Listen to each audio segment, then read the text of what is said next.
Muchísimas gracias por la presentación. Es un gran placer para mí, como directora de psicoanálisis de Arco Europeo, estar esta tarde con todos ustedes para hablarles de un concepto nuclear que es la falta. En el seminario 8, el de la transferencia, de 1960 a 1961, Lacan dice que la falta, la manque en francés, es lo que ocasiona el surgimiento del deseo, convirtiendo este concepto en el núcleo de la experiencia analítica. Lo que se intenta designar es la falta en ser, que no es la falta de algo.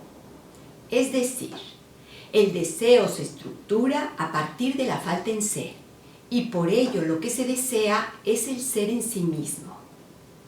En escritos, en el capítulo de la dirección de la cura y los principios de su poder, Lacan dice que el deseo es metonimia de la falta en ser, y más adelante va a contrastar con la falta de tener, que va a estar relacionada con la posición femenina y la demanda. En el seminario 4, el de la relación de objeto, Lacan distingue tres tipos de falta.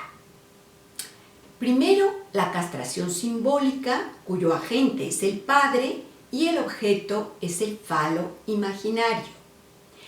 Segundo, la frustración imaginaria, cuyo agente es la madre simbólica y el objeto es el seno de la madre. Y tercero, la privación real, cuyo agente es el padre imaginario y el objeto es el falo simbólico. De estas tres, la más importante para la cura es la castración simbólica, que se designa como la falta que constituye al sujeto. La falta es la falta del significante, pues no hay significante que designe la falta, y por ello la cadena de significantes siempre estará incompleta. De aquí surge el registro de lo real, porque siempre habrá algo que no se puede decir, algo que va a faltar, y por lo tanto del orden de lo indecible o de lo imposible. Quiero comentarles que en mi función de coordinadora de múltiples eventos de psicoanálisis a nivel internacional desde hace muchos años, hay algo muy interesante de lo que yo he sido testigo. Pienso que a veces algunos colegas suelen esconderse o quedarse solamente con la parte teórica sin aterrizar ciertos conceptos. No es fácil aterrizar los conceptos. Para mí es una pena, porque varios asistentes a los eventos me comentan que estos colegas suelen perderse en la retórica lacaniana y llega un momento en el que la escucha se cierra por tanto, diríamos, rizo, por tanto como complejidad en esas palabras. Cuando acudimos a ejemplos vividos en carne propia por experiencia personal, los conceptos suelen aterrizarse y entonces se escuchan desde un sitio que puede alumbrar a cada persona según su propia escucha, su propia historia. Y esto logra difundir nuestro quehacer y permite que llegue a ciertos sitios donde antes no había llegado. Es cierto que el precio a pagar es la exposición personal, pero yo considero que esta exposición es inevitable desde el mismo momento en el que se toma la palabra, incluso si se usa la retórica. Lo que yo he visto es que cuando se hacen eventos, hay algunos colegas que no soportan que aparezca precisamente la falta. Yo siempre digo, cuando empiezo un evento, que la falta no falte, pero la verdad es que cuando aparece me encuentro con unas críticas que a veces son feroces. Ahora que estamos haciendo muchos eventos online debido a la pandemia, veo cómo se conecta algún colega y desde que entra empieza a preguntar si se le escucha, a veces de manera tan obsesiva que da mucho que pensar. Nosotros damos 10 minutos para cada exposición con el fin de que haya bastantes colegas que puedan difundir su trabajo. No se necesita en realidad más tiempo, puesto que no son cursos ni tampoco son conferencias grandes. Son 10 minutos para poder expresar lo que se está trabajando sobre el tema. Y de pronto se conectan colegas y en esos 10 minutos los utilizan para decir, 10 minutos es muy poco, a ver si en 10 minutos puedo decir algo. Y utilizan el tiempo para estar diciendo constantemente que les parece poco 10 minutos. Otra cosa que he visto es que si alguna intervención se entrecorta por problemas de conexión, algunos de los que están escuchando inmediatamente apuntan a la falta, lo que llamamos la falla, como si hubiera una insoportabilidad de asumir esas fallas, esas imperfecciones. Entonces inmediatamente dicen que no se oye, que no se ve, que se está entrecortando, y la verdad es de que no se puede hacer nada, porque si un colega de pronto no tiene internet o no se le escucha muy bien, a veces se escucha una parte, no toda. Al terminar el evento, pocas veces hay una retroalimentación cálida. Personalmente, puedo decir que antaño, en varios eventos presenciales, me he dejado la piel, literalmente. Y la gente que me conoce lo sabe, porque hago un trabajo titánico de traducciones y de coordinación.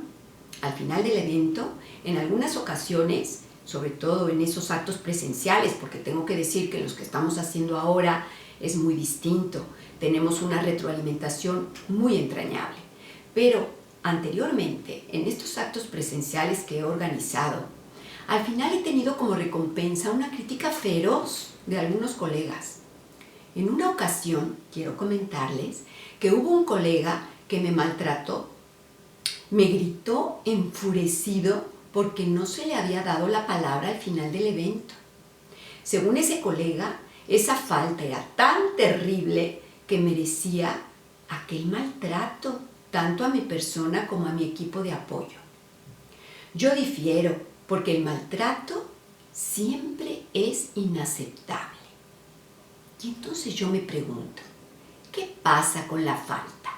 ¿Qué pasó con ese colega? ¿Por qué tanta insoportabilidad ante algo que él pensó que era una falla? Esto nos hace ver que incluso los psicoanalistas que se consideran analizados, parece que a la hora de enfrentarse con la falta pierden los papeles. Es curioso que lo que angustie sea que la falta falte, como lo dice Lacan, pero cuando la falta, la tendencia es a veces a una cosa terrible, porque como que se está teniendo una perfección a nivel del ideal que siempre es imposible e inexistente.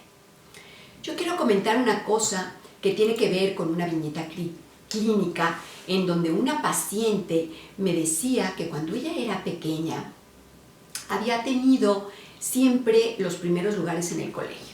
Entonces esto hacía que ella pues había sacado la excelencia, que era el máximo reconocimiento que se tenía, y entonces cada mes pasaban a esa persona enfrente de todo el colegio para ser aplaudida porque había sacado el primer lugar.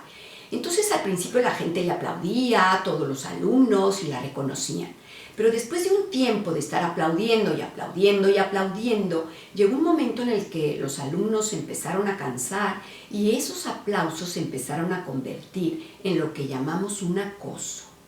Entonces empezaron a acosarla, a hacer torturas, como de que era una persona demasiado estudiosa o esto que hoy en día se le llama como friki. Entonces los alumnos, digamos, con una insoportabilidad a esta alumna que era una alumna muy estudiosa y que ganaba siempre el primer lugar.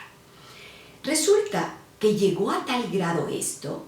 Ella estaba en una escuela en ese tiempo de monjas, y entonces una de las monjas en su nota de calificaciones le bajó la nota porque tenía puros 10 y entonces le puso 9 en una asignatura que era aseo, porque no le podía bajar en otra cosa.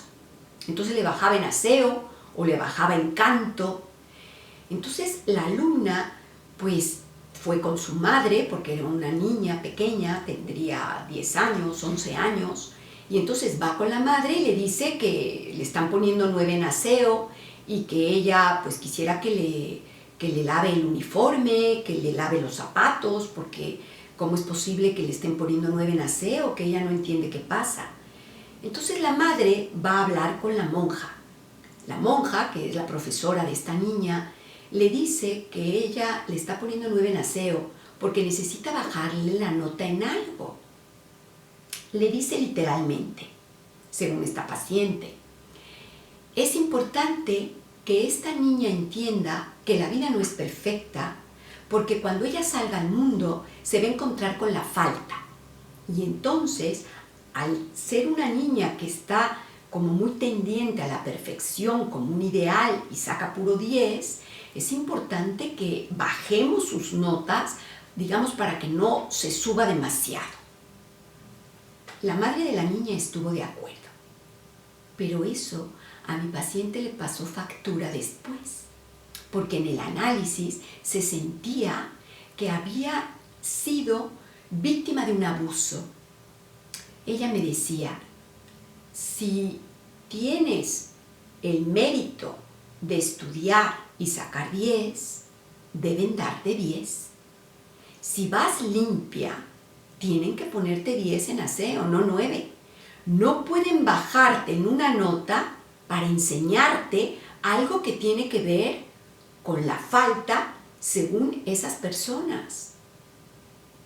Entonces, yo me pregunto ante esto, ¿era la insoportabilidad de aquella monja de ver una calificación con puro 10? ¿Realmente aquella monja quería pasarle a la niña una enseñanza?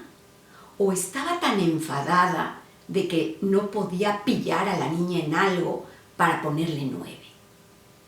¿Le ayudó realmente eso a esta paciente en su edad adulta?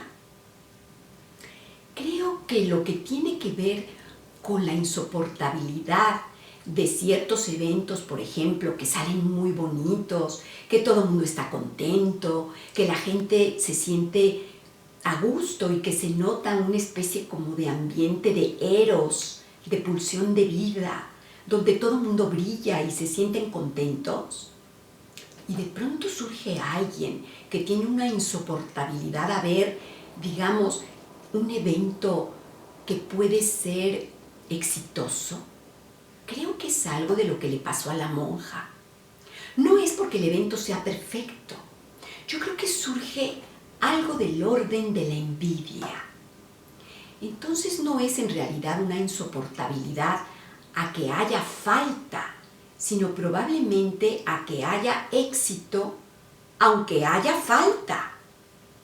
Entonces, este ejemplo me permite a mí abrir una pregunta. La insoportabilidad a la falta, que es de alguna manera la falta en ser, pero que de alguna otra forma se puede ver en el día a día con las fallas. La intolerancia, la frustración por las fallas que se puede tener en la vida, tanto las de las personas como las propias. ¿Por qué hay algunas personas que se enfadan tanto cuando hay una falla, sin darse cuenta que quizás es a partir precisamente de esas fallas que se puede construir algo y que puede quizás llegar a ser, quizá no perfecto, obviamente no sin falla, pero entrañable, maravilloso y que toque los corazones? Muchísimas gracias.